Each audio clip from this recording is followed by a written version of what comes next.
Good evening. I know that's what you're used to hearing me say. And no, this is not a repeat of last week. This is actually a continuation. You see, last week I was talking to Brooke Lugo Smith, that is, and I was talking to her husband, Colin Smith. Yeah, Brooke and Colin have been married for over 10 years, and guess what? They were having a baby.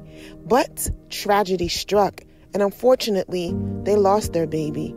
Baby Kennedy Gray. She was stillborn. But Brooke and Colin were so gracious to share their story with me. During the conversation, I realized that Colin had more to say, and I realized I needed to honor his voice. So I graciously asked him, would he speak with me? And he said yes. Go figure. Before we go on, I think this is a perfect moment. Can I ask, if you don't mind, hope you don't mind that I speak to you by yourself, because you just said something that I think we need to let the world kind of in on. When, as a man, what does that seem like? So if you don't mind, can I speak to you by yourself? So you know what? This episode is dedicated to all the daddies, all the fathers that have lost their baby on the front end or at the end of the end and are still standing strong. Colin, I salute you. Thank you for letting me sit with you and you share your story with the world. Wow, there was nothing I could do but just watch. There's nothing like, just knowing that my child went through, just wasn't meant for me to have her, but it's just like, dang, like, just to be on the outside looking in, it really humbled me and realized that as much as I feel like I can control within my hands, there's certain things that's just out of my grasp I cannot get to. And it really is an act of God. It really is something miraculous when you bring forth a child, because no matter how smart you are, no matter all the doctors in the world, they can't do nothing but use the technology, if the technology even works right, but use what they have and use their brain to look and come up with what could be and what, what's not happening. But there's nothing that we as human beings can do what happens in here. It's just the inner workings was out of my control. It hurt me because I couldn't do nothing. I just had to be there and be vulnerable. So welcome back, audience. As you know, I've graciously asked Colin if he would be willing to talk with me by himself. And as you can see, he has agreed, and I'm just so honored to even have him sit and converse, because there are not so many times where we hear the father's side of the story, hear the man's side of the story, hear the father of the baby side of the story. We hear in the world today, it's my body, it's, I'm going to do what I want with my body. But sometimes we forget, and I'll say more times than not, we forget that the man was having a baby too. That was his child. That was his baby. And they have feelings too. So thank you, Colin, for agreeing to talk with me privately. Well, not so privately, but privately. I appreciate this opportunity, Dr. Reilly. It means a lot. Thank you. Yes, this means a lot to me too, because I know that there are probably a lot of men out there who have dealt with your situation on the back end, but most oftentimes on the front end, when it's like, are we going to continue through this? And the woman decides to terminate even before the woman decides to terminate. But you and your wife were in that happy place. So can you just talk about you and your wife and being in that happy place? Oh, yes, Dr. Reilly, I'll go there. It was definitely a happy moment. And meeting my wife, I met her at a time, actually, I came out of divorce. Okay, so I came out of divorce, and it was first of all making that transition from getting out of a toxic relationship, out of a divorce, and then going into meeting my wife and going into a marriage. I was dealing with a lot of I don't think that's the right move and how sure, but I just felt a strong bond, a spiritual connection, prayed about it, and moving forward, we've been married, God, 10 years in marriage, and it's a beautiful thing. But into the pregnancy aspect, even backtracking, I had dealt with a miscarriage from before, and I remember going through a process where I was being sensitive. I want to say I was sensitive, but it was just like I was just like, man, it just wasn't meant. But I was just like, low-key thankful for me. And I was selfish in my own right, just like, all right, and moving on. Well, can I stop you? Let me stop you right there. Because I think that's important. Yeah. And I think that's important. You gave your self-permission, because some guys are like, I don't want to have a baby. Oh my gosh. And the woman was like, what you mean? You shouldn't have laid down with me. You should have thought about that before. But to be honest, I'm grateful that you gave it voice, and you can sit here and be vulnerable enough to be like, whoo. Yeah. Because there's also fear too. Yeah. Right? Yeah. So now moving on. So thank you for that. Yeah. I mean, it was just, a happy moment going forward, finding about, dealing with, a child on the way, that moment I was in shock. I was just like, wow. I was like, man, just really, just he showed me the results, and I'm just like, wow, so it's just, nerves, but, going through the process. And I'm just a person that likes to be hands-on. I like to go through every level. So whenever I had opportunity, I would just go through what time I had at work, and I would take sick time and, do what I can to, make sure I'm by her side. So it's just, I wanted to, be as close to my child, even though I was, wasn't able to, see her. I wanted her to feel my presence. That was my MO. And it was a good ride. It was a good ride. And once we got to that moment, once, we received the news that it wasn't going to be what we expected, I was actually like just in a state of shock. It really hit me to a point where I was like, wow, I even felt like I was being punished, because it was sort of like, man, it was unfortunate that what I dealt with from before, but I was like, I wanted this one. And it hurt me. And I'm gonna be real, it don't mean like I feel a ways thinking about it, and I felt like the bad guy. Wait, I need some tissue. Straight up. I felt like the bad guy, when I think about it, because I'm like, man, that's a child. But all I could think of was just like, just going from really understanding the difference of emotions of what I was going through, from my ex to my wife, and then just like, and then, just seeing the process, because my wife didn't go through that. Yeah. So I knew what it was. Yeah. When one nurse would come in, let me get an opinion a second, I'll be right back. Then another one come in, I'll be right back. And I'm just sitting there, and I'm just looking like, saying to myself, like, my wife don't know what's about to hit her. And I'm just like asking God, like, give me strength, like, help me to be strong, trying to keep a poker face, just like, nah, maybe, just maybe. But then once the doctor came, I was like, okay, here we go. And that's when I started, I was going through a guilt with myself, and I was just like, and that's when we were just trying, okay, maybe there's a beat there, but that's my, my end. I just want to say thank you. I'm tearing up because not too many men are willing to give voice to what's happening on the inside, and we really don't hear the stories like this. So to hear the tenderness in your story, and to see it's all over you, like. So I just want to say thank you. Thank you. If you don't mind, can you just, because I've never been a man, right? I mean, I've had children, so I know what it's like to be pregnant. But can you just share with us, what does it feel like to know that the woman that you love is carrying your baby? What does that feel like? Because I don't know.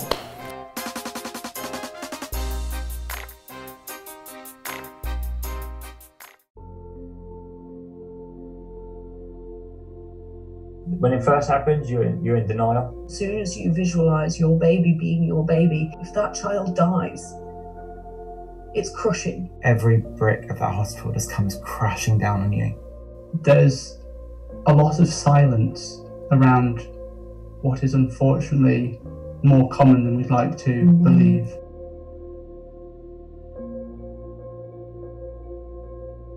It's the mother who gave birth to the child. It's the mother who's lost the child. It's the mother who has to physically recover from being pregnant. Becca's outside of that because she didn't physically have the experience. You want it to be you instead. My coping mechanism was largely just try to focus on Maisie's needs. As a man, you're powerless. All you can do is just speak words to your wife and encourage her. I couldn't bear it. You know, I wanted this what I called a situation, you know, at the time, a situation. I wanted it over with. The role that anger plays, especially for me, possibly as a man, but for anyone, anger. You feel like you may be getting judged, and you know, people will remember that for 10 years and will always remember that you are crying, always remember that you are struggling with your mental health. Being strong does not mean not being able to interpret your emotions and deal with them accordingly. I definitely would have dealt better if I felt there was somewhere that I could go to speak to people in the same circumstances or that had dealt with it. We've already lost so much. By not talking about it, we lose everything.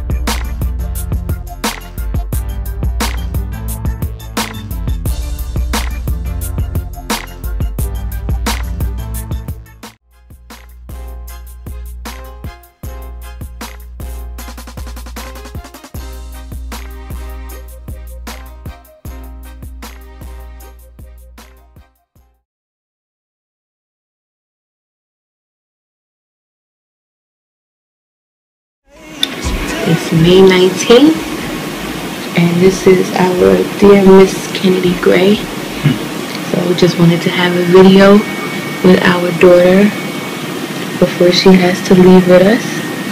And we got some songs for her. You gonna get on camera too with your song? My song is I Love You, Kennedy Gray. Ba ba da da da. Love you, Kennedy Gray, Gray, Gray, Gray. I love you, Kennedy Gray. What else can I say? I'm in love with you, Kennedy Gray.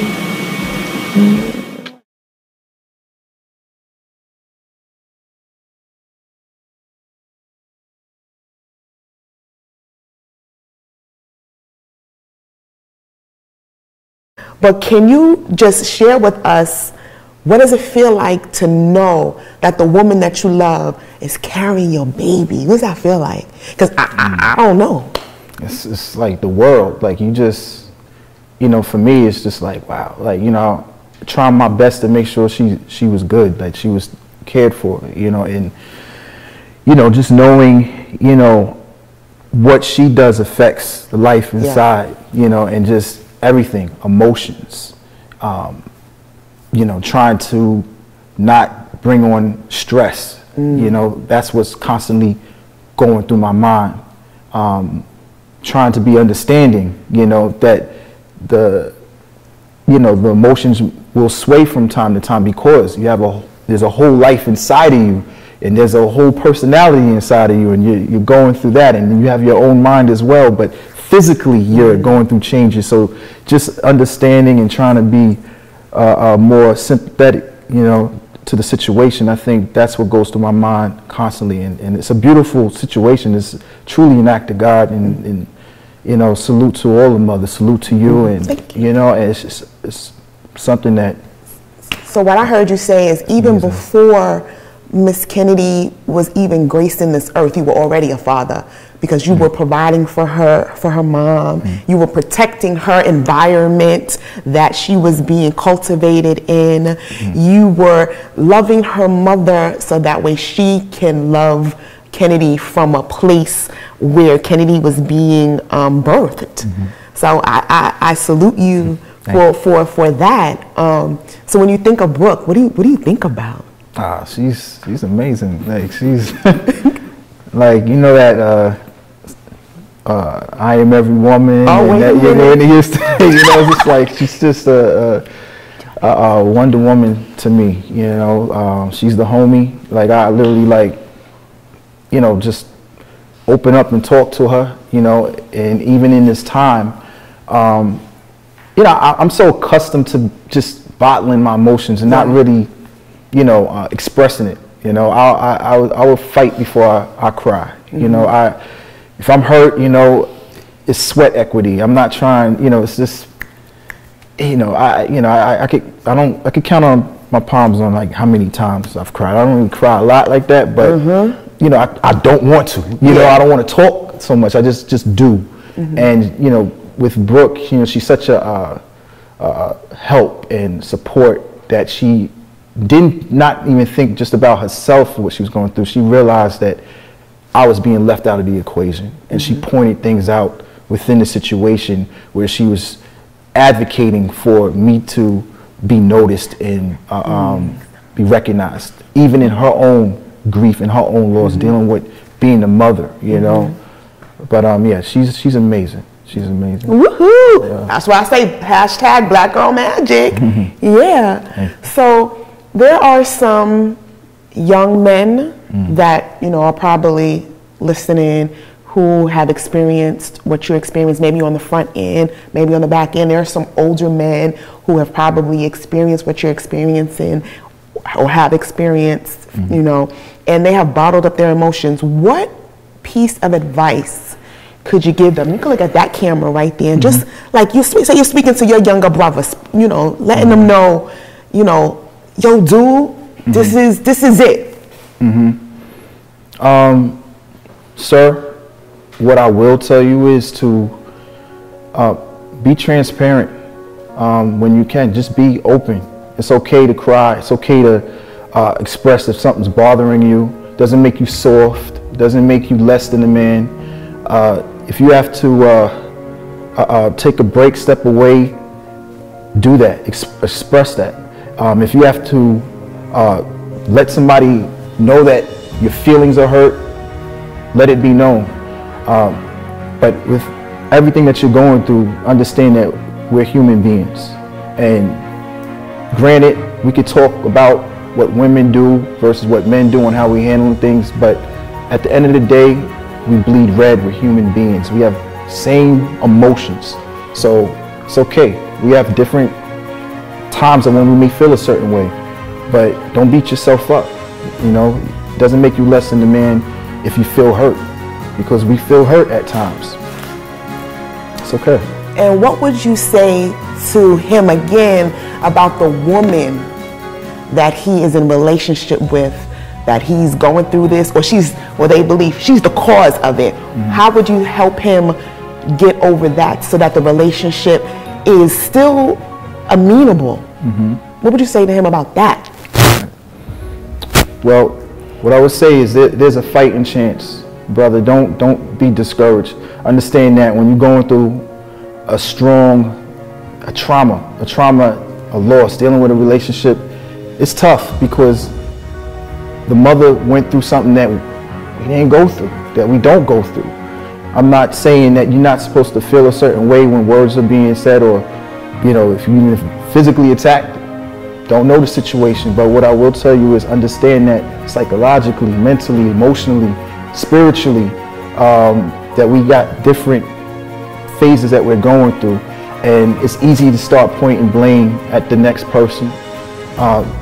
But please, with all your might, don't give up. You know, don't just, you know, stop at, you know, she's acting crazy, or, you know, she's reckless, or be so quick to leave. You know, just hang tight, try to listen to understand. Listening is an art form all by itself.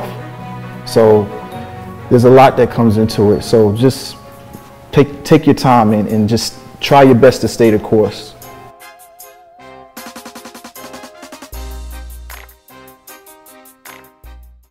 It's almost like the iceberg at the top is the pain. You know that you physically lost something, and then there's this just huge lump beneath that you haven't dealt with underwater. No two grieving people are the same. Every single person grieves differently, but they do grieve. It sounds really cliche, but I never ever believed in being heartbroken. I didn't think I would feel the kind of full-on grief and shock that I felt. A grief that can be quite hard to understand, because particularly when it's an early loss, it's not somebody you know or that you've met, but you still feel that same grief. You're not sure whether you're allowed to feel as low and upset as you do, and you think, is this just me? Am I overreacting? I kind of felt like I was the only one, and I felt like I was really isolated in my failings and in my grief. The worst thing is somebody saying nothing. There should be no shame in the grieving process. I think that's the thing with grief. It affects you in a way that you can't anticipate. And sometimes the most innocuous thing will suddenly have you crying. And then something that you think is going to be really difficult actually is fine. And the balance slowly shifts. I certainly felt very angry. And part of that anger was that there was no one that could explain why this was happening. And I think for me and for a lot of men that I've spoken to, having an understanding of why something has happened really enables you to process it and accept it. I think like most women, we have these hopes and these expectations of the kind of parent that we're going to be. And that was my first experience of it, and I'd failed. I'd failed me, I'd failed my husband, I'd failed the baby. And all those hopes and dreams that you have for that child and the life that you're going to have, they just vanish. Some people don't really see babies as a baby until they're born, whereas I think as a parent, like you knew them from when you saw those two lions. To me, she did exist. You know, she's a part of me. It's not something that I'm ever going to forget. Giving yourself time is the best thing. Allowing those feelings and those emotions is so important, because it's all part of just learning to cope with it, really.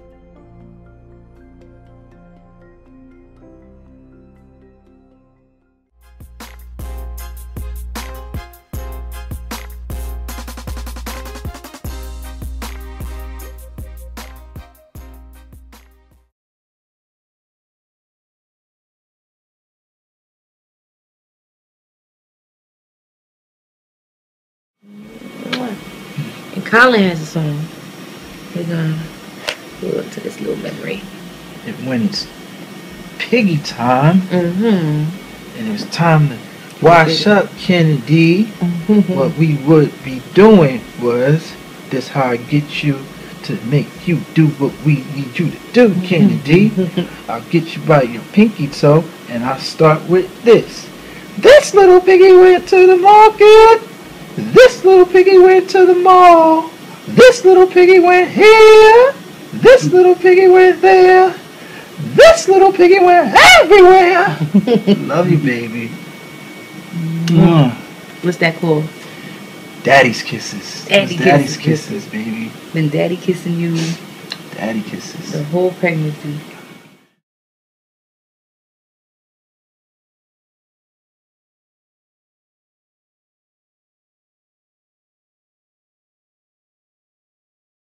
Previously on Ask Dr. Reilly, Brooke discussed how her faith has helped her through this journey. But I always say that my relationship with Christ is what stopped me from walking into the ocean. Because I live on a beach. So sometimes I say to myself, why do I make that analogy? But subconsciously, you know, I'm like, that's really what it's been. I think at the end of the day, I know he loves me. I know he's given me wonderful people around me who love me. I know that he doesn't even deal with or identify death the same way that we do. You know, glorious. Exactly. So, you know, when we think about even believing in God, believing in heaven, believing in Christ, you know, we know that, you know, the idea is that we want to get back with him in heaven, which means the only way to do that is, unfortunately, we can't be here anymore. So leaving this place is getting back to him, which is a beautiful thing. So, you know, there are times where I do feel selfish and I'm in my flesh and I just feel like, well, I want my daughter. But then, you know, other times I'm like, I'm low-key jealous of her. Like she got to, you know, go straight back and live a beautiful afterlife, you know, that I'm hoping that, you know, I live well enough, you know, to get to. So when Brooke was out here, she was talking about her faith and how that has played an important role in how she has healed or in her journey towards healing. I heard you say the same thing. So what role does God play in your healing journey? God was with me from day one. You know, I understand that.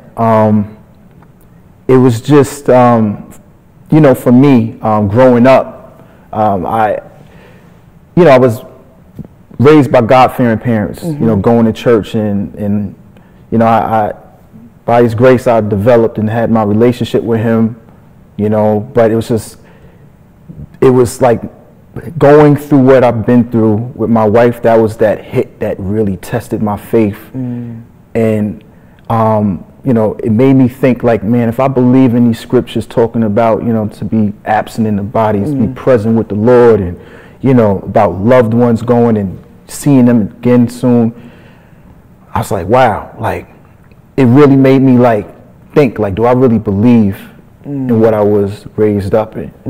And but then I started to be reminded about scriptures that all things work together for the good, you know, for those that trust in him and things of that nature. And then I started thinking about that and thinking about what good things and happy things and thinking about blessings and who God is, you know, and it just built me up. But yeah, I mean, you know, God was, you know, he's with me in the pit. He's with me in the valley. He's with me in the mountaintops. He's with me in every situation. It's just that, you know, it doesn't mean I'm not going to go through anything. You know, I still got to have a grit, you know, and tenacity to keep pressing. But he's still with me through my highs, my lows, and in betweens. And I'm glad you said that, because I think most people believe that once you profess and confess God as your Lord and Savior, Jesus as your Lord and Savior, that you're never going to have any troubles, that it's just supposed to magically disappear. God is not a magician, and I think people have to realize that. And God doesn't do what you want him to do, because he's sovereign and he's going to do what he knows is in the best interest, because he sees the end from the beginning. And I don't think people realize about who the God that you and I serve, how he does things, right? And it's in that understanding of who he is that you can begin to see it from his perspective, because he wrote it in the book. Like you said, to be absent from the body is to be present for the Lord. And for those of us who believe in him, don't mourn like the world. Doesn't mean we're not going to mourn. But we're not going to mourn like the world, because we have a hope that, as your wife said, we'll see our loved ones again. Amen. Amen. I mean, even as you was touching on, it was reminded about, I mean, Jesus put the world on notice, like, you know, do not be troubled, you know, when trials and everything come at you. But you know, he said that, you know, he's overcome the world. So it's not like he said, hey, you can believe in me and I'm right here with you. But, you know, there's some journeys and then some paths you're going to go through. That's going to hit differently. Yea, though I walk through the valley of the shadow of death, I'll fear no evil. When you think about that, you're going through something, but you know, you're going to come out too. You know, it's the spirit, man. So I want to thank you for sharing your journey. Thank you for taking the time to talk to me by yourself. I'm confident that you helped a whole lot of gentlemen who may have been stuck in this place, or not really know what to do with those feelings, because the whole society is focused on the woman and her loss, right? But people forget Men go through it too. Men lost too. They just can't hold the baby, but they hold the baby. Okay? They may not be able to birth the baby, but they're birthing plans, they're birthing visions, they're birthing ways to make sure that their baby is well. So please remember that if you know anybody who's experienced this, remember the father. I don't care if you're mad at your daddy, but remember the father, because they need love and support too.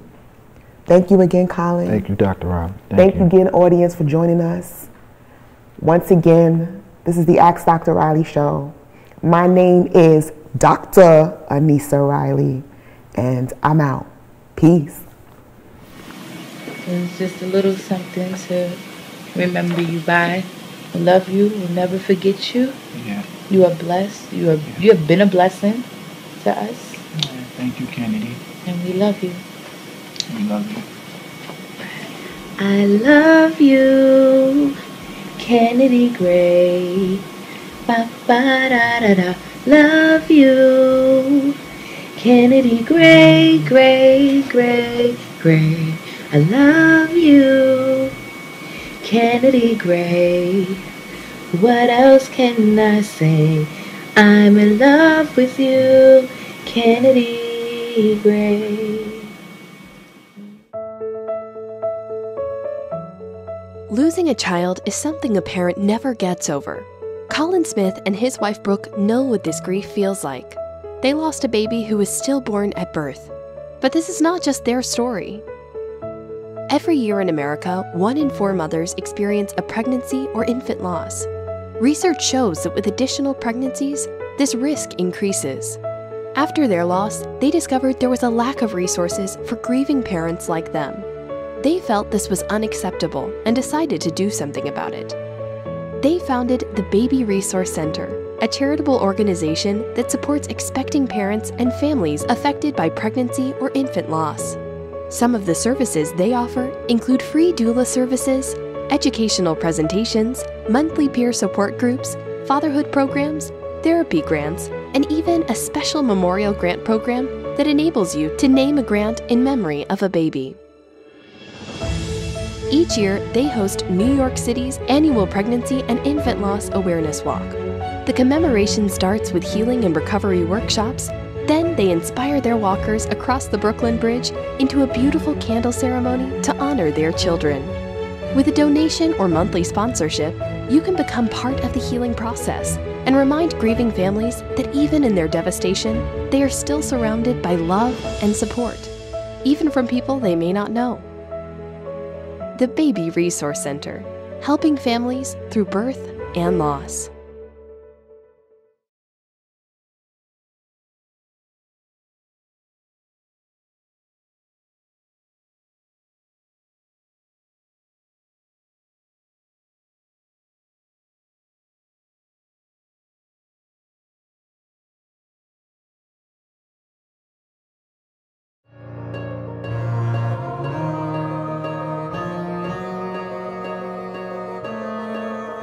Race. You hate to see me shine, yet smile if you sense I'm in the middle of a grind. What is on your mind? Race, please bring this schism to a decline. Tell me, what did I do to you to deserve a treatment so dark and blue? Is it necessary to have this animosity stick to me like glue? Race, we are struggling to survive. Who do we call on to make it out alive? God. It's God all by himself, also known as grace. And that is why the big G comes before every last and single race. We are God's creation. Love is his color. He shed his grace upon us all. Therefore, let's not hate on one another. Our skin colors are his paintings, our bodies his frames. Now, not liking me because we don't look the same is just outright insane. So take what you don't like about me up to God, will you? And ask him to help you and us all, so that we can walk around this place peacefully, on this place we call earth, in the lows, in the highs of our race to grace.